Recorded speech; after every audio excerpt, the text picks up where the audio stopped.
Ever watch one of those videos that says, just wait 10 minutes and your SP will text you? Yeah, me too. And I've sat through them, hopeful, half doubting, eyes darting to the phone. And honestly, part of me loved the idea, because we all want that spark, don't we? That ping that says, you're not alone, they're thinking of you too. But what if we took it deeper? What if you didn't just watch and wait?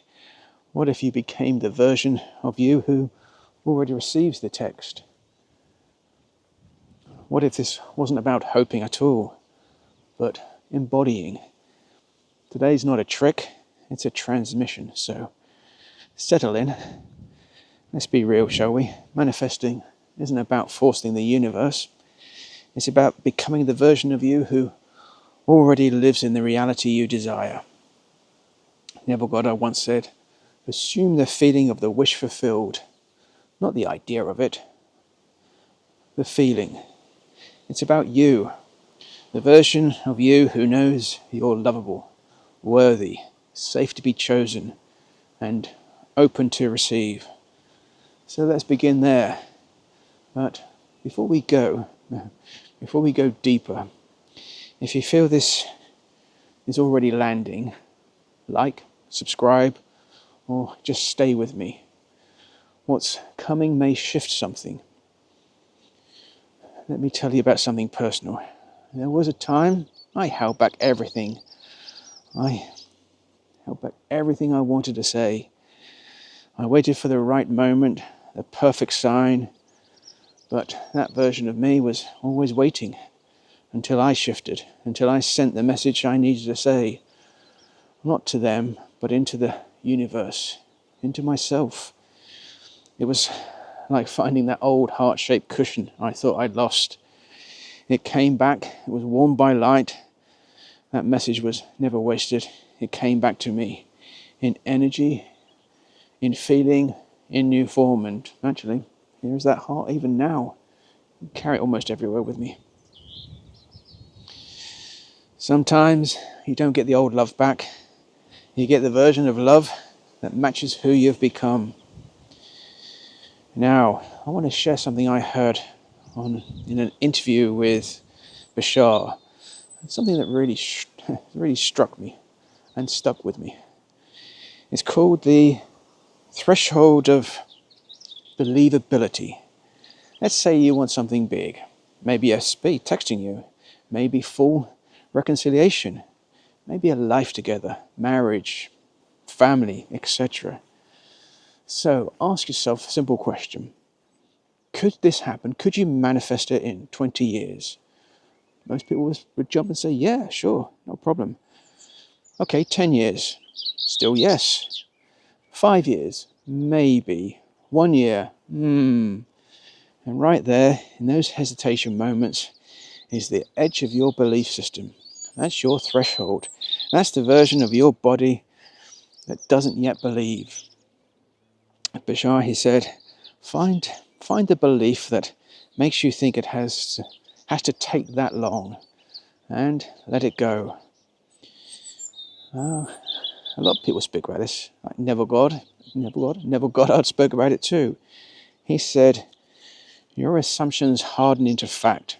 Abraham Hicks calls it reaching for the next believable thought.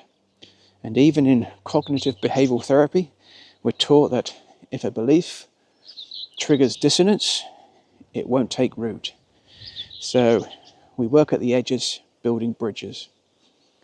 This is one of those moments. Let go of that feeling of maybe someday. Breathe into what if now? Let's go deeper. Just for a moment. Where do you feel this? Where do you feel it in your body? Is it in your chest, your throat, your stomach? Gently place a hand there and whisper, it's safe to be chosen. It's safe to receive. It's safe to receive love now. Breathe into that. Let your body become the signal. This is how we stop hoping and start magnetizing. And if you can, close your eyes for a moment, breathe in Let your shoulders soften, let your body loosen, let your jaw unclench.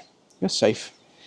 Now imagine your person, the one you care for, the one that's on your mind, the one you miss. Imagine them holding their phone, thinking of you. They're remembering the softness of your voice, the way your laugh made them feel at home. And they're opening a message from you. What does it say? You choose. Let your heart speak. Not your fear, not your logic, your heart. Now open your eyes. Here's where this becomes different. I'd like you to send that message, not to them, not yet. Essentially to me, right here. I've got a phone number that I've created, and it's a WhatsApp number, and I'll link in the description where to send your message. Once you send it, you'll get an auto response, so I will never read the message, but the act of sending it, I know this is crazy, the act of sending it means the universe received it, and it cannot help but to respond in the way you embody. This is your mirror, your energetic signal.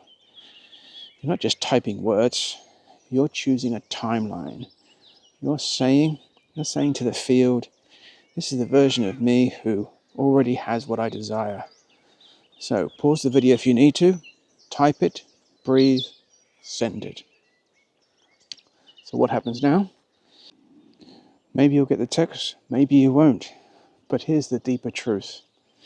When you become the one who already is, life can't help but to meet you there.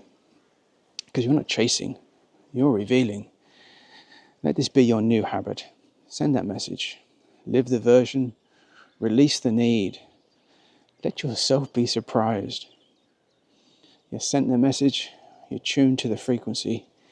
You're already living as the one who is loved. What you've done here, it matters. So if you felt this, like, subscribe, and share this with someone who needs to remember who they are. And I'll leave you with this. I love you. And I live in the feeling of you beside me. You're not waiting anymore. You're being. And that changes everything. And hey, if you're still here, still breathing, still feeling something, great. In the next video, I'm doing something that I do find interesting. Interviewing ChatGPT on all this. Yep, that artificial intelligence meets divine timing. We're talking SP's self-concept, belief thresholds, and maybe, just maybe, who's really ghosting you. So if you ever wanted a soulful chat with the universe's favourite chatbot, come join me. It's wiser than Siri, softer than Google, and unlike your ex, it actually listens. And see you there. Love you guys.